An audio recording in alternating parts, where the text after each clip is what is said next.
BKMU Nattika മണ്ഡലത്തിന്റെ ആഭിമുഖ്യത്തിൽ convention K P. Prabhakaran സ്മാരക ഹാളിൽ ചേർന്നു. തൃശൂർ ജില്ലാ പ്രസിഡന്റ് കെ.എസ്. പ്രിൻസ് ഉദ്ഘാടനം ചെയ്തു. CPI ജില്ലാ എക്സിക്യൂട്ടീവ് അംഗം K P. Sandeep, Nattika MLA Geetha Gopi, CPI മണ്ഡലം secretary K M. Kishore Kumar, BKMU ജില്ലാ സെക്രട്ടറി രാകേഷ് കണിയാമ്പറമ്പിൽ, മണ്ഡലം സെക്രട്ടറി A.K. അനിൽകുമാർ, BKMU സംസ്ഥാന കമ്മിറ്റി അംഗം K.V. ഇന്ദുലാൽ, മണ്ഡലം president T.I. Mohandas, V.V. Pradeep എന്നിവർ പങ്കെടുത്തു സംസാരിച്ചു.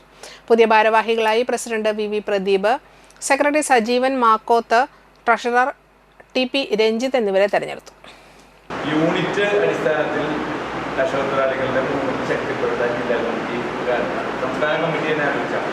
അതായത് 50 പേരോ 60 പേരോ ഉള്ള യൂണിറ്റുകൾ ഉണ്ടെങ്കിൽ ആ യൂണിറ്റുകളെ സ്പ്ലിറ്റ് ചെയ്തിട്ട് 20 എണ്ണത്തിൽ കൂടുതൽ ഒരു യൂണിറ്റും വേണ്ടാവും. അപ്പോൾ കൂടുതൽ യൂണിറ്റുകൾ ഉണ്ടാവും. ആ യൂണിറ്റുകൾ അങ്ങനെ വന്നു കഴിഞ്ഞാൽ കൂടുതൽ പഞ്ചായത്ത് വില്ലേജ് കമ്മിറ്റി ഉപയോഗിക്കാൻ പറ്റും. അങ്ങനെ വരുമ്പോൾ മണ്ഡലം കമ്മിറ്റിയുടെ പ്രവർത്തനത്തെ നേരത്തെ സൂചിച്ചതുപോലെ പല പെൻഷൻ കാര്യങ്ങളും ഒക്കെ ഇല്ലാതാവുന്ന ഘട്ടത്തിൽ കുറേ സമരങ്ങളും പരിപാടികളൊക്കെ വേണ്ടി വരുന്ന കാര്യത്തിൽ ഒരു തർക്കമില്ല. അതിനൊക്കെ